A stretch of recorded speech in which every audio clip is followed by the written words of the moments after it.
Fala pessoal, tudo bem? Sejam muito bem-vindos aqui ao nosso canal e nesse vídeo de hoje eu quero comentar um pouco sobre o amistoso, né? Vou colocar aqui entre aspas, envolvendo Cruzeiro e Atlético lá na Flórida e foi um jogo muito disputado que não teve cara de amistoso, mas era um amistoso, né? No início de temporada aí. Vamos tentar conversar um pouquinho sobre esse jogo, mas antes disso, se você gosta desse tipo de conteúdo, se inscreva aqui no nosso canal, deixe o seu like, isso ajuda bastante aqui no nosso trabalho. Pois bem, início de temporada e o Cruzeiro e Atlético participaram lá do Florida Cup e foi o segundo jogo do Cruzeiro, que já tinha estreado aí seu time contra o São Paulo lá na quarta-feira. Fez um jogo ali onde terminou empatado e a gente teve mais uma vez aí o Cruzeiro em campo, jogando dessa vez contra o Atlético e aí mais uma vez ali com o time titular assim, né, tá no início de temporada, que o provável time titular em campo, com aquelas estrelas lá que foram contratadas, num estádio que tinha muito mais presença de torcedores do Cruzeiro, era notável, você via ali tanto pelo áudio que você escutava durante o jogo da torcida do Cruzeiro, né?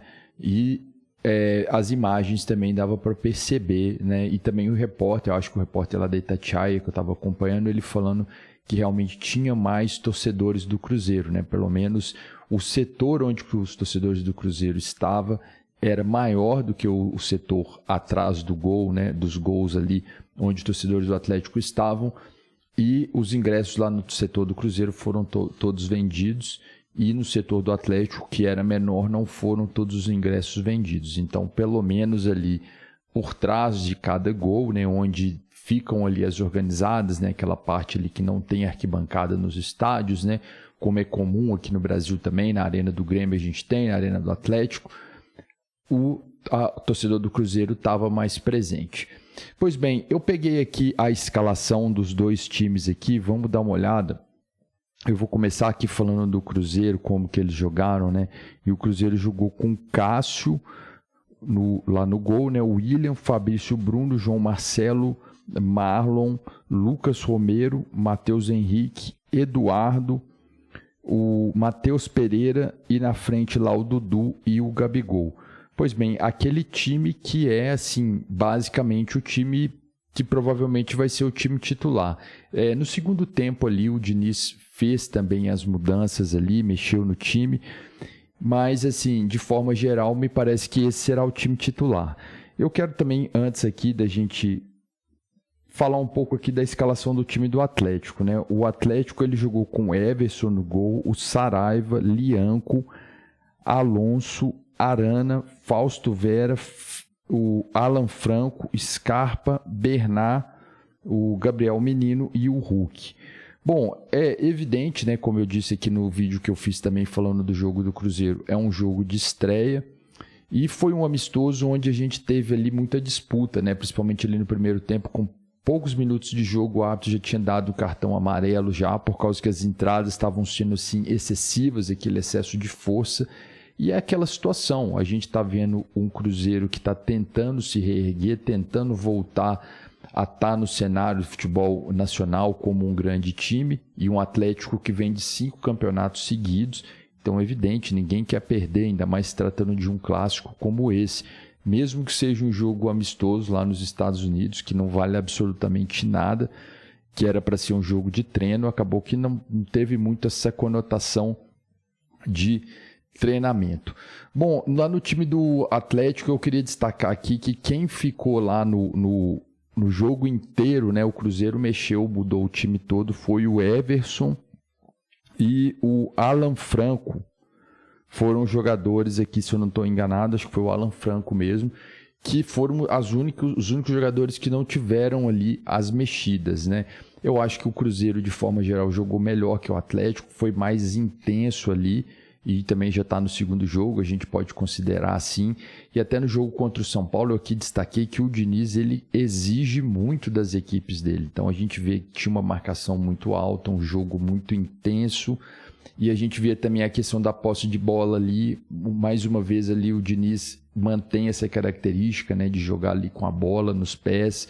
Então o Cruzeiro tinha mais posse de bola, não era uma posse de bola massivamente maior do que do Atlético, mas era ali maior do que do Atlético. E ali no primeiro tempo o Cássio praticamente não foi acionado, né? Ele não fez intervenção nenhuma ali. Então, realmente, na minha opinião, o Cruzeiro jogou melhor. Mas é claro que está tudo muito no começo, né? Eu acho que o Atlético Mineiro tem um bom elenco e o que a gente viu muitas vezes os jogadores falando era que agora eles estão jogando na posição deles. Ano passado a gente teve muito essa discussão quando envolvia ali o Milito, porque ele improvisava muito e mudava a posição dos jogadores, né? Então, às vezes, isso gerava um certo incômodo ali no elenco, né? Isso era ruim para o cara que estava atuando fora da posição dele, que não conseguia render tudo aquilo, isso deixava o jogador, às vezes, chateado, né? Vamos dizer assim, e também para o cara que está saindo, né? Você imagina o cara titular do time, e aí ele é um lateral esquerdo, ele está saindo para um cara que joga no meio campo, jogar improvisado naquela posição. Então, assim, eu acho que o Milito ele queria fazer coisas modernas no futebol. O futebol hoje talvez não pega mais aquela... Não significa que os times têm que jogar naquelas formações clássicas ali, 4-3-3, 4-4-2... 3-5-2, mas que às vezes os times vão jogar em função do adversário, né? E os jogadores vão muito mais ali ocupar espaços do que fazer aquela função específica ali de lateral ou de meio campo, porque na prática todo mundo vai marcar, né? Quando está sem a bola, todos vão marcar, né? Desde o centroavante até o zagueiro ali, todo mundo vai estar ajudando na marcação. No entanto, essas mudanças elas são difíceis, né, às vezes de ser implementadas assim no futebol. Eu acho que o Milito não era um mau treinador, mas assim ficou pouco tempo também no Atlético, né, e os resultados não vieram. Talvez se ele fosse campeão, pelo menos ali da Copa do Brasil, né, eu acho que ele teria mais respaldo para continuar o trabalho. Não teve, né? E também não teve apoio da imprensa, não teve apoio dos jogadores ali internamente, então não conseguiu se manter.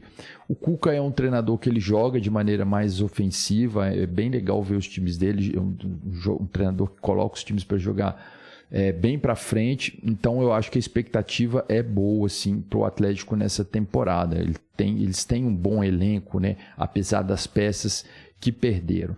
De forma geral, o que eu analisei que tanto o Cruzeiro quanto o Atlético estão com um patamar de elenco interessante, podem fazer sim boas temporadas, né? As temporadas do ano passado do Atlético Mineiro no Brasileiro foram decepcionantes, a do Cruzeiro foi surpreendente, e ali a gente vendo o entrosamento que está começando ali na frente entre o Gabigol e o Dudu. Ainda é muito recente, os jogadores ainda precisam provar muita coisa, né? Precisam voltar, dar a volta por cima, né? Já tem uma grande carreira, mas precisam, vamos dizer, dar um passo adiante, né? Seguir a carreira deles aí no Cruzeiro, né? E mostrar que novamente podem jogar em alto nível. Mas você já vê ali que é diferente, né? São jogadores muito talentosos, né? Tanto o Gabigol quanto o Dudu. Então o Cruzeiro você vê ali que ele tem muitas opções, né? E outra coisa que eu coloco também é a intensidade do Fernando Diniz, né? A gente não sabe se esse time vai conseguir jogar nessa intensidade toda até o final da temporada. Eu no outro vídeo falei aqui que acredito que até o mês de junho ali o Cruzeiro vai estar no auge fisicamente, taticamente, tecnicamente, mas depois disso, na sequência da temporada ali, como são muitos jogos, pode ser que esse rendimento caia, mas a perspectiva é de uma boa temporada do Cruzeiro pelas peças, pelas opções que a gente está vendo ali do Fernando Diniz. E acho que muito disso vai ser decidido ali no Campeonato Mineiro, porque se o Cruzeiro conquista esse campeonato, a coisa vai ficar mais tranquila para o Diniz trabalhar. Agora, caso o Atlético conquiste esse campeonato, né, que seria o 6º seguido, ou mesmo o América surpreenda e conquiste esse título, a coisa vai ficar meio conturbada ali para o Fernando Diniz. Bom, essas foram as minhas impressões, um jogo muito disputado, que não teve cara de amistoso, né? Foi o primeiro jogo da temporada do Atlético, o segundo do Cruzeiro. Ainda não temos muito assim o que dizer sobre tudo isso, está muito no início ainda, mas a gente já vê que tem boa perspectiva, né? São bons elencos, tanto de Atlético como de Cruzeiro. Acho que farão uma boa temporada esse 2025. Bom, deixa aqui nos comentários aí sua opinião, o que você achou desse jogo, se você acompanhou aí esse amistoso. Eu fico por aqui, um abraço a todos e até a próxima.